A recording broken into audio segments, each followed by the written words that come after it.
मंगल भवन अमंगल हारी, प्रभु सुदशरथ अजिर बिहारी। आपको याद होगा 14 जून को हमने ये बताया कि कैसे 2 करोड़ की जमीन 5 मिनट में भगवान श्री राम मंदिर निर्माण ट्रस्ट ने 18.5 करोड़ में खरीद ली थी।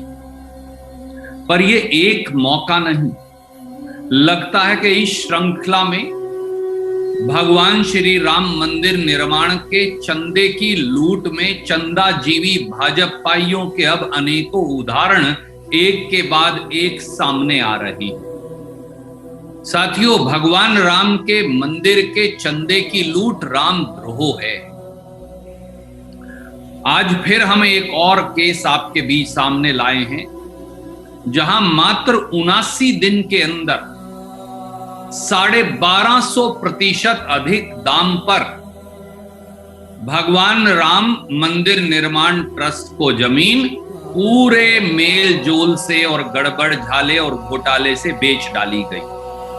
इससे पहले कि मैं तथ्यों की ओर आपका ध्यान आकर्षित करूं, तुलसीदास जी ने जो कहा है मैं आज उसे दोहराना उचित समझता हूं। नाम राम को अंक है, सब साधन है सून, अंक गए कछु हाथ नहीं, अंक रहे 10 गुण।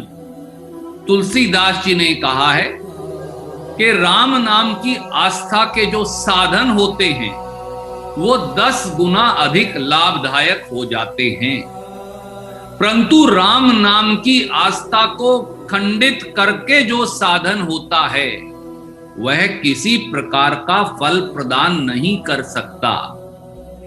क्या भाजपाई नेता मोदी सरकार और आदित्यनाथ सरकार ये समझती है, जानती है और आत्मसात करती है? बात सीधी है। बस यही तो हुआ। भगवान राम की अयोध्या में भगवान श्री राम मंदिर निर्माण हेतु करोड़ों देशवासियों ने हजारों करोड़ का चढ़ावा और चंदा दिया। चंदाजीवी, चंदाखोर ये लोग भगवान और भारतीयों की आस्था को धोखा दे उसे लूट रहे हैं। राम नाम की पर एकत्रित हुए हजारों करोड़ के चंदे की इस लूट में अब भाजपाई नेता शामिल हैं। रोज हो रहे खुलासों से यह साफ है कि अब ये लोग दिन दहाड़े और सत्ता आड़े डकैती डाल रहे हैं, अर्थात भाजपा सरकार की सत्ता के संरक्षण में भगवान राम के अनुयायियों का छद्म वेश धारण कर देश की आस्था और राम मंदिर निर्माण के चंदे में घोटाले का खुला खेल चल रहा है। नए सनसनीखेज खुलासे से जमीन खरीदने में, राम मंदिर निर्माण के लिए जमीन खरीदने में करोड़ों का घोटाला जग जाहिर है और कुछ तथ्य मैं आपके समक्ष रखूंगा। पहला तथ्य, दीप नारायण नाम का व्यक्ति उत्तर प्रदेश अयोध्या का भाजपाई नेता है और भाजपा के आईटी सेल से जुड़ा है। यह दीप नारायण ने अयोध्या में हवेली अवध के नाम से 890 वर्ग मीटर जमीन मात्र 20 लाख में खरीदी। ये उस सेल डीड की प्रतिलिपि है। ये मात्र 20 लाख में खरीदी गई, इसकी प्रतिलिपि हम आपको भेज रहे हैं। इस सेल डीड में ही साफ लिखा है, अगर ये 20 लाख का मैं रेट निकालूं तो ये 2247 रुपया प्रति वर्ग मीटर आता है। पर यही सेल डीड कह रही है कि आदित्यनाथ जी ने तो, ये यहां पर पेज 4 पर कॉलम नंबर 27 के कलेक्टर रेट तो 4000 रुपया प्रति वर्ग मीटर है। तो 4000 रुपया प्रति वर्ग मीटर भूमि के भाव का आकलन सरकार भी कर रही है। इन्होंने खरीदी 20 लाख में।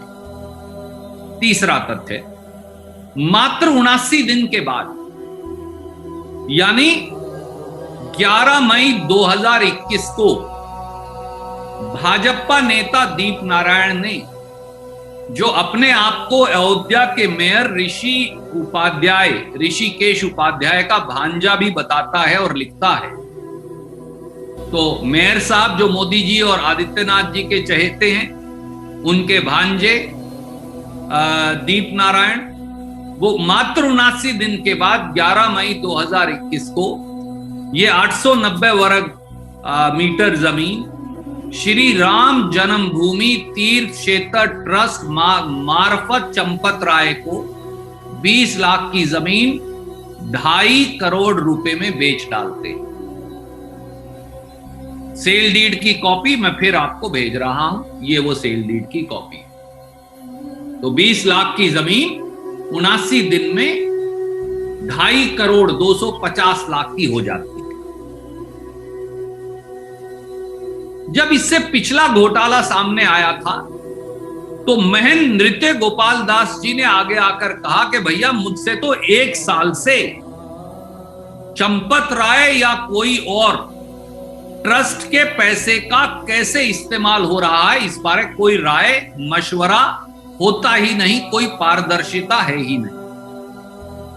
तो प्रधानमंत्री श्री नरेंद्र मोदी व मुख्यमंत्री आदित्यनाथ जी को 5 सवाल देश के राम भक्तों और देशवासियों की ओर से। पहला, क्या कारण है कि भगवान श्री राम के मंदिर निर्माण के चंदे की खुली लूट करने वाले पापियों के खिलाफ कोई भी कार्यवाही करने बारे मोदी जी आदित्यनाथ जी पूरी तरह चुप हैं, मौन बने? दूसरा सवाल, क्या पीएम और सीएम बताएंगे कि मात्र 79 दिन में जमीन की कीमत 1250% कैसे बढ़ गई? तीसरा सवाल, जब भाजपा सरकार द्वारा, जब यूपी की भाजपा सरकार द्वारा जमीन की कीमत 4000 रुपया वर्ग मीटर आंकी गई है, तो फिर यह जमीन हजारों करोड़ के राम भक्तों के चंदे से राम मंदिर निर्माण ट्रस्ट को 28,090 रुपया प्रति वर्ग मीटर में कैसे बेच दी गई? चौथा सवाल, क्या भाजपा नेता राम मंदिर निर्माण के लिए इकट्ठे किए गए चंदे को चूना लगा मुनाफे की लूट में लगे हैं? और पांचवा और आखिरी सवाल, श्री राम मंदिर निर्माण के लिए दिए गए हजारों करोड़ के चंदे में से कितनी और रजिस्ट्रियों में चंदाखोर चंदाजीवियों ने खुली लूट की है? क्या अब सुप्रीम कोर्ट के मॉनिटरिंग में पूरे मामले की जांच व पैसे के लेन देन के ऑडिट कर सारे तथ्य देशवासियों के समक्ष रखने की जरूरत नहीं है? मोदी और योगी सरकारें जान लें कि राम नाम के नाम पर की गई चंदे की लूट रामद्रोह से कम कुछ नहीं।